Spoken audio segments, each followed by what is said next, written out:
Salut les amis, une vidéo de la plus grande importance pour vous. Je sais que vous cherchez à trouver des solutions lorsque vous rencontrez un problème. Moi, j'ai rencontré un problème très sérieux sur l'Audi TT.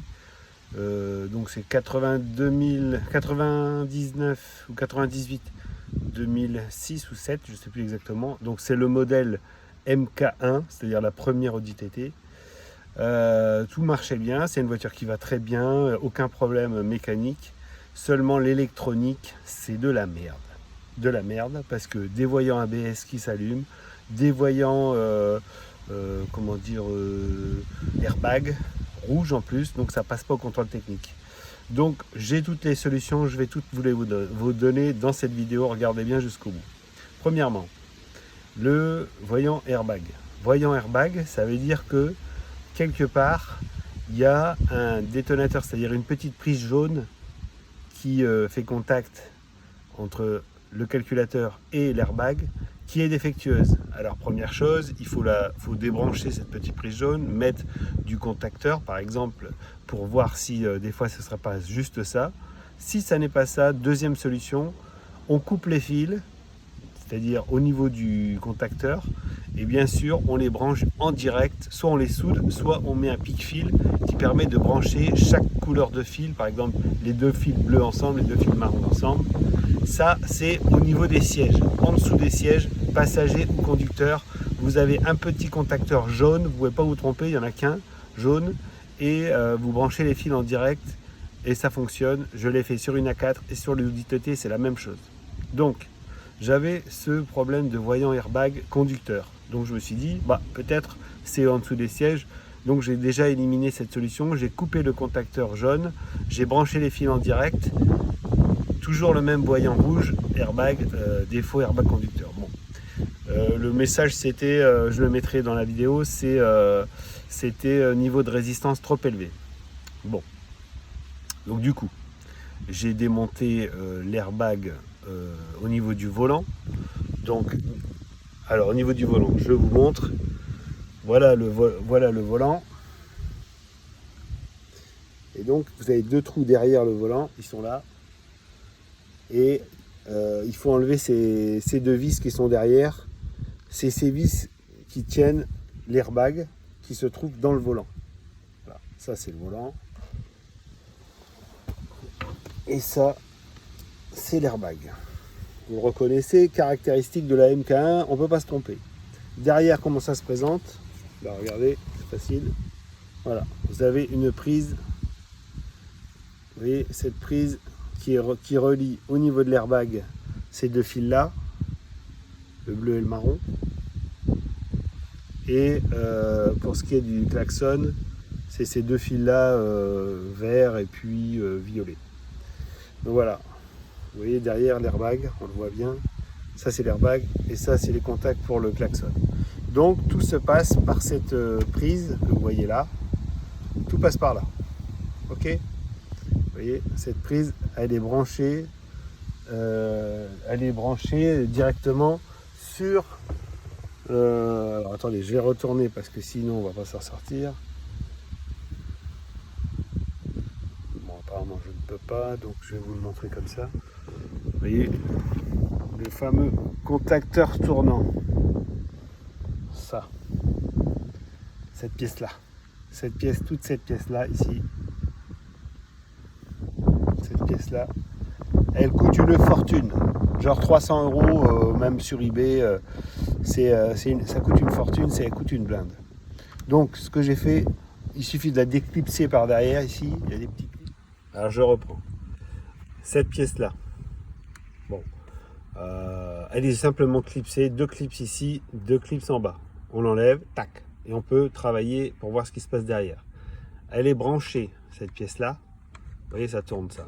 Ça tourne avec le volant. Ça, c'est parce qu'il y a un calculateur d'angle de braquage. Et par cette prise, elle fait contact avec l'airbag. Donc ça, c'est la prise qui est derrière, ici. La prise est derrière, là, la prise jaune, elle va là-dedans. Airbag, et là c'est la prise contacteur angle de braquage ABS. Voilà, donc ça ABS airbag. Et donc cette pièce là qui coûte une blinde, Si vous la changez, bah, si vous avez l'argent, amusez-vous. Et encore, il faut trouver la bonne référence qui est là, il ne faut pas se tromper. Si ce n'est pas la bonne référence, c'est pas la peine de faire l'intervention. Moi, j'ai choisi de rien changer parce qu'il y en a marre de faire des frais pour rien, hein, changer des pièces pour faire plaisir à tout le monde. Moi, j'ai autre chose à faire. Donc, j'ai acheté des petites résistances ici chez un fournisseur bien connu qui livre en direct chez vous. Petites résistances de 2 ohms. Je les ai tournoyées et je les ai branchées. Alors, il y a 4 fils. En plus, ces enfoirés, ils ont mis des couleurs qui ne correspondent pas à ce que je vous ai montré sur l'airbag. Parce que sinon, j'aurais trouvé tout de suite. Donc, les 2 premiers fils, je me suis dit, bah, ça devrait correspondre aux fils de l'airbag. Eh ben, pas du tout, c'est les fils du klaxon. Donc, ça a klaxonné comme je sais pas quoi, donc j'ai débranché. Et je les ai branchés, j'ai branché ma petite résistance sur les 2 fils là. Les 2 derniers fils. Et ensuite, j'ai fait tourner ma petite valise VCDS. Vous savez, c'est le petit logiciel que vous trouvez sur Internet gratuitement. C'est l'équivalent d'une valise avec un ordinateur, petit ordinateur à 2 balles, avec la prise qui va en dessous pour ce qui est de, vous savez, la valise. Eh bien, j'ai supprimé le code défaut. Il est là, vous voyez, j'ai mis le contact, hein, on voit bien, puisque tout est, enfin, les voyants qui doivent être allumés sont allumés. Bon, j'ai un petit souci là, mais ça c'est une histoire de borne qui n'a pas d'importance, c'est un voltage. Et donc, vous voyez, regardez, plus de voyants airbag et plus de voyants ABS en même temps. Et voilà. Donc, bon, je vous montre pas, je vous fais pas l'affront de vous montrer comment on démonte les cocottes.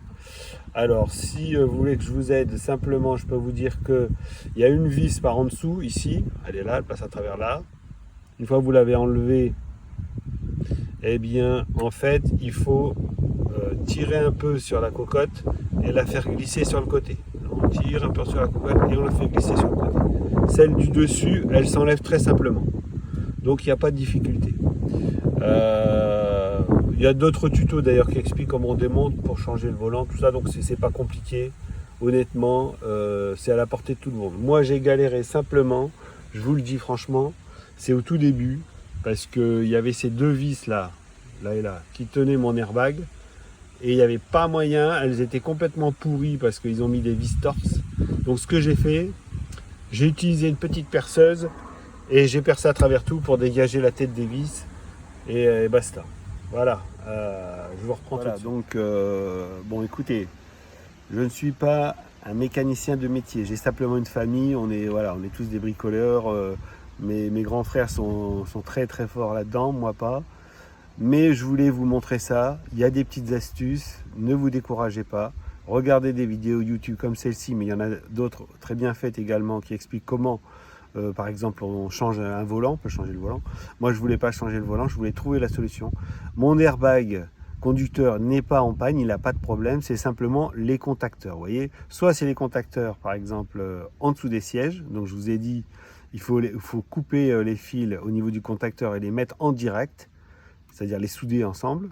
Soit les souder, soit mettre une petite guillotine exprès qui permet de faire le contact.